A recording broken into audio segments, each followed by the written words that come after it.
Supreme court में नए जजों की तैनाती मौखिर और आईनी तरमीम पर फुल कोर्ट बनाया जाए। सुप्रीम कोर्ट के 4 सीनियर जजेस का चीफ जस्टिस याहिया अफरीदी को खत। 10 फरवरी का जुडिशल कमीशन इजलास मौखिर करने का मुतालबा। खत justice Mansoor Ali Shah, justice Muneeb Akhtar, justice Athar Minallah और जस्टिस आयशा मलिक की तरफ से लिखा गया। खत में कहा गया लाहौर हाई कोर्ट में एक जज 15वें नंबर पर था। इस्लामाबाद तबादले बाद सुप्रीम कोर्ट के लिए अहल कैसे हो गया? आईनी तौर पर मशकूक तबादले के बाद एक जज कैसे सुप्रीम कोर्ट के लिए अहल हो सकता है? कानून वाज़ेह है, जो बराह रास्त नहीं किया जा सकता वो बिला वास्ता भी नहीं किया जा सकता। आइन के मुताबिक नए जजेस का इस्लामाबाद हाई कोर्ट में दोबारा हलफ लाजिम था। हलफ के बगैर इस्लामाबाद हाई कोर्ट में इन जजेस का जज होना मशकूक हो जाता है। आइनी बेंच अगर फुल कोर्ट की दरख्वास्त मंजूर करता है तो फुल कोर्ट तश्कील कौन देगा? अगर फुल कोर्ट बनती है तो क्या इसमें तरमीम के तहत आने वाले जजेस शामिल होंगे? अगर नए जजेस शामिल ना हुए तो फिर सवाल उठेगा कि तश्कील करदा बेंच फुल कोर्ट नहीं है। अगर मौजूदा आईनी बेंच ने ही केस सुना तो इस पर भी पहले ही आवाम एतमाद मतजलजल है। आवाम को मौजूदा हालात में कोर्ट पैकिंग का तासुर मिल रहा है। जानना चाहते हैं किसी के एजेंडे और मफाद के लिए अदालत की तजलील की जा रही है। अदालत को इस सूरत हाल में क्यों डाला जा रहा है?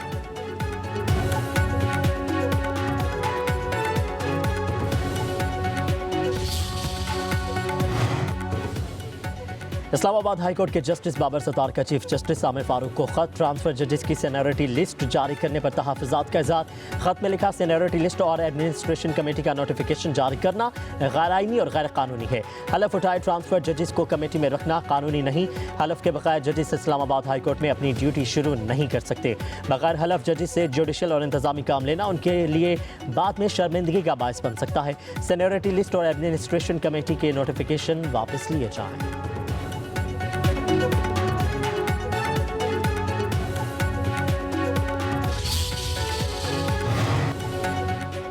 सदर ममलिकत ने लाहौर हाई कोर्ट में 9 नए एडिशनल जजेस मुकर्रर कर दिए। नोटिफिकेशन के मुताबिक नए जजेस की तकर्री आइन के आर्टिकल 197 और 175A के तहत 1 साल के लिए की गई है। हसन नवाज, वकार हैदर, सरदार अकबर अली, मलिक जावेद, एहसन रजा काज़मी और मोहम्मद जवाद जफर एडिशनल जज बन गए। खालिद इसाक, चौधरी सुल्तान महमूद और मलिक मोहम्मद अवैस खालिद का नाम भी शामिल। मेरे तो दरवाजे खुले, ये फैसला ऑपोजिशन और गवर्नमेंट ने करना ही किया था। मेरे तो दरवाजे भी खुले, मैं दफ्तर में भी बैठा होता हूँ, मेरी मुलाकातें भी होती हैं गवर्नमेंट से और स्पीकर कौमी असम्बली ने पीटीआई को एक बार फिर मुज़ाकरात की दावत दे दी। सरदार एयाज सादिक ने कहा कि हमने कभी भी मुज़ाकरात के लिए दरवाजे बंद नहीं किए। ये फैसला अपोजिशन और हुकूमत ने करना है। तहरीक इंसाफ से राबते मनक़ता नहीं हुए, वो आज भी हमारे साथ राबते में है। पीटीआई को पहले अंदर से मंजूरी मिल जाए फिर हमारे पास भी आ जाएंगे। स्पीकर कौमी असम्बली ने कहा कि बानी पीटीआई एक सख्त आदमी है।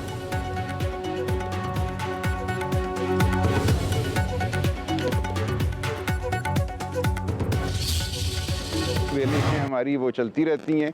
एक इन्होंने तलवार सी लटकाई हुई है हम सारों के ऊपर, पर कोई नहीं, हम मुकाबला करते रहेंगे। लेकिन हम सवाब भी जाएंगे और इंशाल्लाह डिस्ट्रिक्ट्स में, यूनियन काउंसिल्स में लोग अपने तरीके से अपनी आवाज़ बुलंद करेंगे। हमारा कोई इंतशार टकराव का इरादा नहीं है। हम देखेंगे, हमें उम्मीद है, हमें बल्कि बहुत कभी गुमान है कि वो आवाम के साथ खड़े होंगे। आम इंतखाबात को 1 साल मुकम्मल होने पर तहरीक इंसाफ का यौम से आज सवाबी में जलसा होगा। पार्टी रहनुमा खिताब करेंगे। तहरीक इंसाफ का इंतशार और टकराव न करने का ऐलान। पीटीआई के जनरल सेक्रेटरी सलमान अकरम राजा का कहना है आज सिर्फ सवाबी में जलसा होगा। तहसील और यूसी की सतह पर एहतजाज किया जाएगा। कल टकराव का इरादा नहीं है। पीटीआई आइन और अदलिया के लिए असूलों पर खड़ी है। जो साथ चलता है चले, वरना पीटीआई अकेले ही आगे बढ़ेगी। उम्मीद है मौलाना फजलुर रहमान अवाम के साथ खड़े होंगे।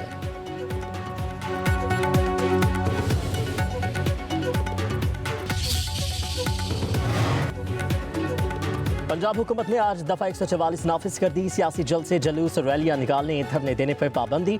महकमा दाखिला पंजाब के नोटिफिकेशन के मुताबिक सिक्योरिटी खदशात के पेश नज़र अवामी जलूस और धरना दहशतगर्दों के लिए सॉफ्ट टारगेट हो सकता है। दफ़ा 144 का नफाज अमन अमान के क़याम, इंसानी जानों और इमलाक के तहफ़्फ़ुज़ के लिए किया गया है।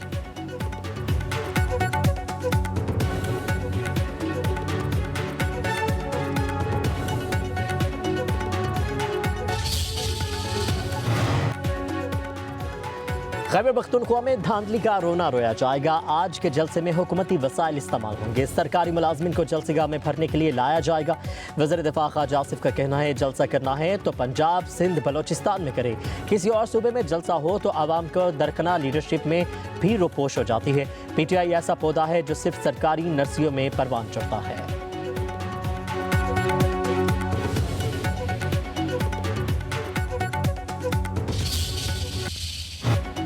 सुप्रीम कोर्ट में ऑफिशियल सीक्रेट एक्ट और आर्मी एक्ट में तरामीम से मुतालिक केस बानी PTI की दरख्वास्त पर आयद एतराज़ात कलअदम करार।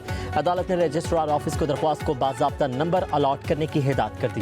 दरख्वास्त के काबिल समात होने पर दलाल तलब कर लिए। अदालत ने रिमार्क्स दिए कि बताया जाए कि तरामीम के खिलाफ पहले हाई कोर्ट से रजू क्यों नहीं किया गया। शुएब शाहीन ने कहा कि ऑफिशियल सीक्रेट एक्ट और आर्मी एक्ट तरामीम से लोगों के हकूक मुतासिर हो रहे हैं। जस्टिस मोहम्मद अली मजहर ने रिमार्क्स दिए कि सुप्रीम कोर्ट आर्टिकल 184(3) में कवानीन के खिलाफ दरखास्तें मर्जी से ही सुनती रही है। जो केस दिल किया सुन लिया, जो ना दिल किया तो कह दिया कि पहले हाई कोर्ट जाए। बराह रास्त दरखास्त सुनने रहे तो आर्टिकल 199 गैर मौसर हो जाएगा। अदालत ने समाअत गैर मुअय्यना मुद्दत तक के लिए मुलतवी कर दी।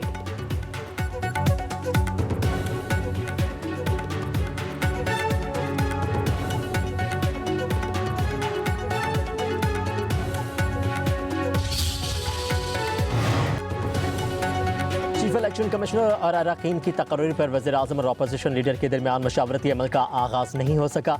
नून लीग में मशावरत शुरू हो गई। ज़राए के मुताबिक साबिक जजेस और ब्यूरोक्रेट्स के नामों पर गौर किया जा रहा है। चीफ इलेक्शन कमिश्नर के लिए साबिक जज चीफ जस्टिस काजी फायज़ ईसा का नाम ज़ेर गौर। नून लीग साबिक जजेस नासिरुल मुल्क और तसद्दुक़ जिलानी के नामों पर गौर कर रही है। लीगी क़यादत नाम फाइनल करने के बाद सदर आसिफ अली जरदारी और इत्तेहादियों से मशावरत करेगी।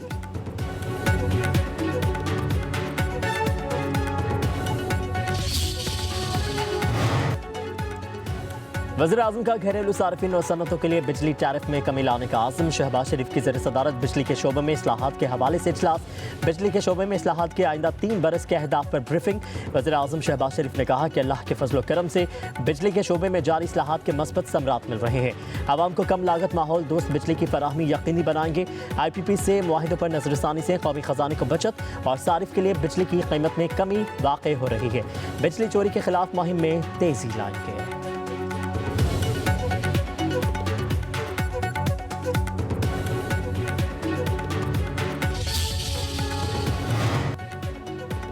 सदर आसिफ अली जरदारी की चीन में नवी एशियाई सरमाई खेलों की इफ्ताही तकरीब में शिरकत। चीन, किर्गिस्तान के सदूर, ब्रुनाई, दारुल इस्लाम के सुल्तान, थाईलैंड के वज़ीर आज़म और दीगर सरबराहान की शिरकत। सदर जरदारी का चीनी हुकूमत और गेम्स में शरीक तमाम खिलाड़ियों के लिए नई ख्वाहिशात का इजहार। कहा कि खत्ते के ममालिक के माबैन अवामी सतह पर रवाबित को फ़रोग हासिल होगा। पाकिस्तान और चीन के दरमियान स्पोर्ट्स डिप्लोमेसी को भी फ़रोग मिलेगा।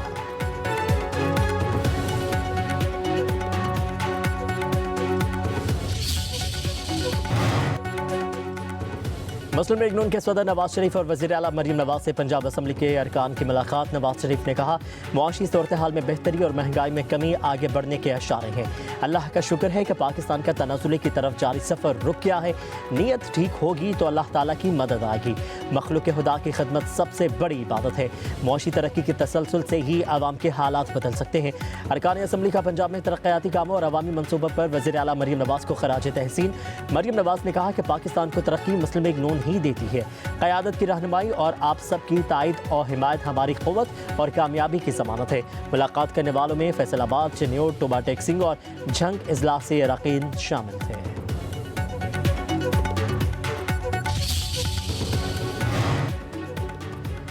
पाकिस्तान और अमेरिका के अवामी राबते मजबूत किए जाने चाहिए। मजहब को तकसीम के लिए नहीं, इत्तेहाद के लिए इस्तेमाल किया जाना चाहिए। वाशिंगटन में chairman Peoples Party Bilawal Bhutto की कौमी दुआया नाश्ते की तकरीब में शिरकत। तकरीब से खिताब में कहा कि मुआशरे को तकसीम से बचाने के लिए बैनुल मज़ाहिब प्रोग्राम अहम है। मीडिया से गुफ्तगू करते हुए बिलावल भुट्टो ने कहा कि अमेरिका में मुक़ीम ओवरसीज़ पाकिस्तानियों के साथ मिलकर मजीद काम करने की गुंजाइश है। लोगों के साथ बराबरी की सतह पर बर्ताव करना चाहिए। ये कौमी दुआया तकरीब नहीं, आलमी दुआया तकरीब है। वाशिंगटन में बिलावल भुट्टो की अमेरिकी हुकाम समेत दुनिया भर के रहनुमाओं से अहम मुलाकातें। कौमी दुआया नाश्ते की तकरीबें दुनिया भर से अहम तरीन शख्सियात मौजूद थीं।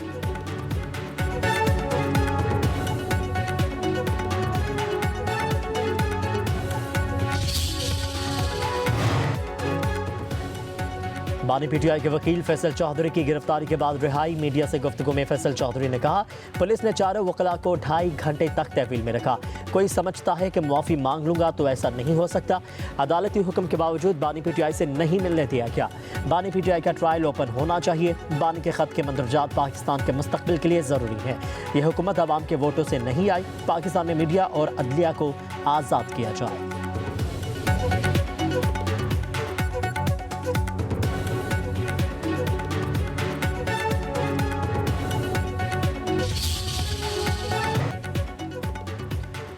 मोहब्बत की तलाश में पाकिस्तान आने वाली अमरीकी खातून नाकाम लौट गई। अमरीकी कौंसल खाने FIA की निगरानी में कराची एयरपोर्ट से दुबई के लिए रवाना। अमरीकी खातून का वीज़ा 11 फरवरी को ख़त्म हो रहा था। दुबई रवानगी से पहले जिन्ना अस्पताल में खातून के टेस्ट भी करवाए गए।